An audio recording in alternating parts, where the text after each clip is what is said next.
মঞ্জু ভাই, আপনি তো এই জোটের পুরো প্রক্রিয়াটার সঙ্গেই যুক্ত ছিলেন। মানে মূল ঘটনাটা কি? মানে ইনসাফ থেকে বঞ্চিত তারা হলেন কেন? তারা যে দাবি করছেন, মানে পুরো প্রক্রিয়াটা তারা শেষ পর্যন্ত থাকতে পারলো না কেন? কারণ জামাত তো শুরুর আলাপটা তাদের সঙ্গেই থেকেই শুরু করেছিল আর কি। ধন্যবাদ আফজাল। তুষার ভাই আছেন, দর্শকবৃন্দকে শুভেচ্ছা। প্রথম কথা হচ্ছে, আসলে তো এটা একটা জোট না। হুম আপনাকে খেয়াল রাখতে হবে, আমরা কিন্তু লাস্ট আলোচনায় তুলেছিলাম যে এটা কি একটা জোট নাকি সমঝোতা। বলা হয়েছিল যে এটা একটা নির্বাচনী ঐক্য, হুম অর্থাৎ, এবং পলিসিটা খুব সুন্দর, সেটা হচ্ছে ওয়ান বক্স পলিসি। যে আমরা এই 10টা দল বা 11টা দল, আমরা মানে একটা আসনে একজন প্রার্থীকে এক বক্সে আমরা ভোট দিব, তার মার্কায় ভোট দিব। এটা এটা অনলি একটা political electoral alliance hmm for vote. হ্যাঁ, কিছু টাইটেল ঠিক করা হয়েছে, যে জুলাই সনদ বাস্তবায়ন, গণভোটে হাঁ ভোট দেয়া, সাম্রাজ্যবাদ এবং আধিপত্যবাদ বিরোধী ইত্যাদি নানা ইস্যু, দুর্নীতি বিরোধী, এটা আমাদের আছে। প্রথম কথা হচ্ছে যে এই যে ওয়ান বক্স পলিসিটা কোত্থেকে আসলো। এটা সত্য যে ইসলামী আন্দোলন বাংলাদেশের যিনি আমির পীর সাহেব চরমনাই, উনি কিন্তু অনেক আগ থেকে এই কথাটা বলেছিলেন যে আমরা একটা দেশপ্রেমিকদের একটা জোট করা যায় কিনা। উনি কিন্তু দেশপ্রেমিক বলতে বুঝাতে চেয়েছিলেন ইসলামিক দল এবং যারা ইসলামিক দল না, কিন্তু ওনাদের দৃষ্টিতে যে যারা একটু পজিটিভ, তাদেরকে নিয়ে একটা জোট করা যায় কিনা। এই আলোচনাগুলো উনি অনেকবারই বিভিন্ন সময় বলেছেন। আমরা যখন সংস্কার কমিশনে, বিশেষ করে ঐকমত্য কমিশনে, যখন আমরা ওই যে মিনি পার্লামেন্টের মতো বসে প্রতিদিন আমরা যেখানে আলোচনা করেছি, সেখানে মৌলিক জায়গাটা ছিল সংস্কারের ইস্যু এবং ফাইনালি ছিল জুলাই সনদ তৈরি করা। জুলাই সনদে গিয়ে আমরা দেখলাম যে আমাদের মধ্যে একটা অলিখিত একটা অ্যালায়েন্স তৈরি হয়েছে রিগার্ডিং জুলাই সনদ without any note of dissent. এটাকে পাশ করতে হবে। শুধু বিএনপি কিছু নোট অফ ডিসেন্ট দিয়েছে এবং বিএনপির এলাই কিছু দল দিয়েছে। আদার দেন জামাত, ইসলামী আন্দোলন বাংলাদেশ সহ আমরা যারা এনসিপি, আরও ইভেন কিছু বামপন্থী দলও আমাদের সাথে ছিল, যে আমরা জুলাই সনদটাকে কোনো ধরনের নোট অফ ডিসেন্ট ছাড়া আমরা চেয়েছিলাম এটা পাশ করার জন্য। এখানেই কিন্তু এই মানে জোটটা বা যে যুক্ত হওয়ার জায়গাটা, এখানে আকাঙ্ক্ষা তৈরি হয়েছে। তো সেটা কিন্তু নির্বাচনী আকাঙ্ক্ষা হিসেবে তখন দাঁড়ায় নাই, তখন দাঁড়িয়েছিল যে জুলাই সনদের ভিত্তিতে। কিন্তু এরপরে যখন নির্বাচনী আলোচনা উঠলো এবং দুই একটা বিষয় কিন্তু আমাদের মধ্যে আবার মানে দ্বিমত তৈরি হলো। একটা হচ্ছে পিআর ইস্যু, আপনি জানেন আমরা কিন্তু পিআরের পক্ষে, কিন্তু আমরা বলেছি যে আমরা আপাতত আমরা আপার হাউসে পিআরটা চাই। কিন্তু ইসলামী আন্দোলন বাংলাদেশ এবং জামাত সহ কয়েকটা সংগঠন, ওনারা বললেন যে না, আমরা লোয়ার হাউসে পিআর চাই। লোয়ার এবং আপার হাউসেই আমরা চাই যে একটা মানে ভোটের পিআরের মধ্যে হতে হবে।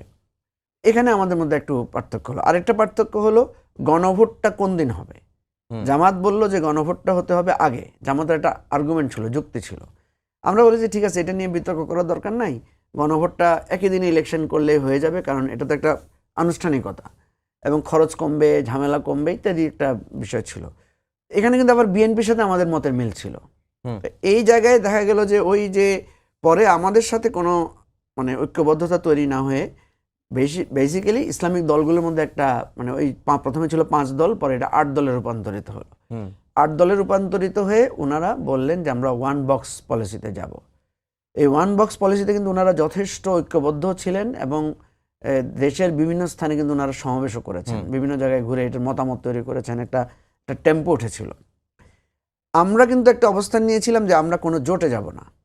বিশেষ করে আমরা 9 দলের একটা চেষ্টা করেছিলাম যে আমরা একটা ইন বিটুইন অ্যালায়েন্স করতে পারি কিনা, যাদের বেসিক জায়গা থাকবে যে আমরা পুরাতন রাজনীতির বন্দোবস্তে না গিয়ে নতুন রাজনীতির যে আশা আকাঙ্ক্ষা, নতুন বাংলাদেশের যে প্রত্যাশা তৈরি হয়েছে, সেটাকে আমরা যাব। ইভেন আমি এতটুকু আমরা আশা করেছিলাম যে আমাদের নতুনদেরকে নিয়ে যে ধরনের কিছু প্রচারণা, কিছু পারসেপশন ডেভেলপ করেছে যে নতুনরাও তো উদ্ধত্তপূর্ণ, তাদেরও কিছু দুর্নীতির অভিযোগ আছে, আমরা চেয়েছিলাম যে নতুনদেরকে সাথে নিয়ে আমরা পাবলিকের কাছে ক্ষমা চাইবো। আমরা নতুন, আমাদের কিছু ভুল ত্রুটি হতে পারে, আপনারা আমাদের ক্ষমা সুন্দর দৃষ্টিতে দেখেন, আমরা নতুন রাজনীতিটা দাঁড় করাবো। কিন্তু দেখেন, এই জোটবদ্ধ নির্বাচন আসলে আমাদের দেশে যে জোটের জোয়ার উঠে, এই জোয়ারে আমরা দেখলাম যে আমাদের ওই 9 দলের মধ্যে প্রায় মানে 6 দলই ওই জোয়ারের মধ্যে বিএনপির অ্যালায়েন্সের দিকে গেল। এবং আমাদের কাছে তখন মনে হয়েছে যে বিএনপির এই অ্যালায়েন্স বা জোয়ারে দেখা যাবে যে এটা যদি 2/3 পেয়ে যায়, তাহলে তো আমাদের এই মানে এই সাংবিধানিক যে আদেশটা দেওয়া হয়েছে জুলাই মানে জুলাই সনদকে নিয়ে, সেটাই বিএনপি হয়তো স্থগিত করে দিতে পারে, কারণ বিএনপি কিন্তু এই আদেশটাকে অবৈধ বলেছে। ফলে আমরা একটু চিন্তায় পড়ে গেলাম যে আমরা যদি মাঝখানে থাকি তাহলে দেখা যাবে যে উভয় পক্ষের একটা চাপে পড়বে। এর মধ্যে দুইটা ঘটনা ঘটলো। একটা হচ্ছে বরিশালে ব্যারিস্টার ফুয়াদের উপরে বিএনপির লোকেরা একটা আক্রমণ করার উদ্যোগ নিয়েছিল বা চেষ্টা করেছিল হেনস্থা করার জন্য। উসমান হাদির নৃশংস হত্যাকাণ্ড ঘটলো, যেটার কারণে আমরা বিচারও পেলাম না, এখনো পর্যন্ত সেটার কোনো সুরা হয় নাই।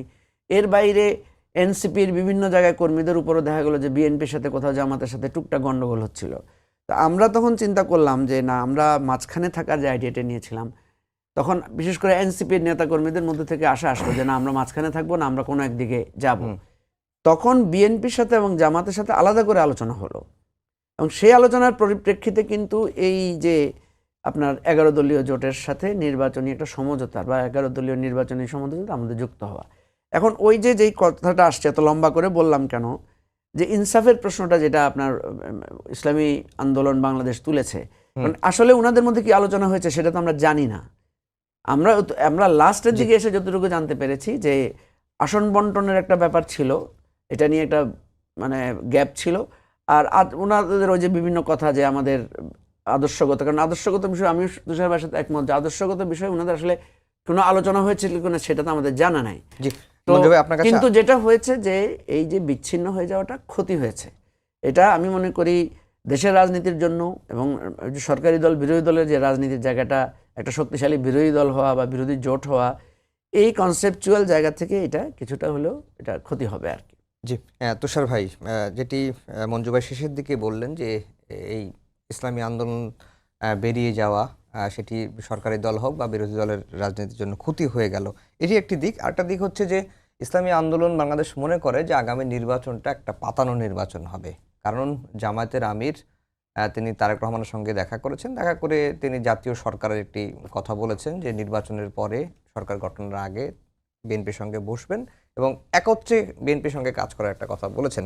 সেই প্রসঙ্গ টেনে ইসলামী আন্দোলন বলছে যে এই নির্বাচনটা একটা পাতানো নির্বাচন হতে পারে। আপনার কাছে কি মনে হয়? নির্বাচন পাতানো মানে কি? দুই ধরনের হতে পারে। যেমন ধরেন দুইটা দল তারা ঠিক করলো যে আমরা খেলবো এবং অমুক অমুককে হারিয়ে দেব। ফুটবলে পাতানো খেলা, ক্রিকেটে পাতানো খেলা হয় না? তো আপনি যখন নিজেদের আদর্শ, উদ্দেশ্য, লক্ষ্য বিসর্জন দিয়ে জোট বানাচ্ছেন, তখন পাতাচ্ছেন না? তখন তো পাতাচ্ছেন। দলের 300 আসনে জিতার কথা, আপনাকে কে অধিকার দিল যে আপনি 30টা আসনে দলের প্রার্থীদেরকে দাঁড়াতে দিবেন? বাকি 270টা আসনে আপনাদের নেতাকর্মী নাই, তাদের তো দাঁড়াতেই দিলেন না। তো আপনারা মিলে পাতালেন কিরকম? যে আমরা সরকার করব, আমরা ঠিক করব, আমরা একজন আরেকজনের বিরুদ্ধে নির্বাচন করব না, আমরা অমুক দলের বিরুদ্ধে করব, কিন্তু আমরা 11 জন এক ধরেন। তো এটা পাতানো হলো না। অতএব পাতানো দুই ধরনের। একটা হচ্ছে এমনি তো লিগালি লোকে পাতায়, যেমন এটা হচ্ছে লিগাল পাতানো, না হলে প্রত্যেক দল একা একা নির্বাচন করতো, যার যার শক্তি শেষে প্রদর্শন করতো, অধিকাংশ দলের জামানত বাজেয়াপ্ত হতো। আচ্ছা, দ্বিতীয়টা হচ্ছে তারা বলেছেন যে জামাত গিয়ে বিএনপির সাথে দেখা করেছে। যে কোনো নেতা নেত্রী আরেকটা দলের নেতা নেত্রীর সাথে দেখা করতে পারে, এটা বিএনপির সাথে দেখা করেছে, এতে আমি অন্যায় কিছু দেখি না। এবং যদি তারা এই ধরনের কোনো প্রস্তাব নিয়ে বিএনপির কাছে যায়ও, এই প্রস্তাব তারা দিতে পারে, বিএনপি সেটা গ্রহণ করলো কি করলো না এটা হচ্ছে বিএনপির রাজনৈতিক সিদ্ধান্ত হবে, কিংবা বিএনপি কি চায় ভবিষ্যতে সেটা হবে। জামাত, আমি যেটা মনে করি, তারা ভবিষ্যতে রাষ্ট্র যেই পরিচালনা করুক, সরকার যেই পরিচালনা করুক, তারা চায় যে এই রাষ্ট্র এবং সরকারের যে ক্ষমতা, সেই ক্ষমতার একটা অংশীদারিত্ব পেতে।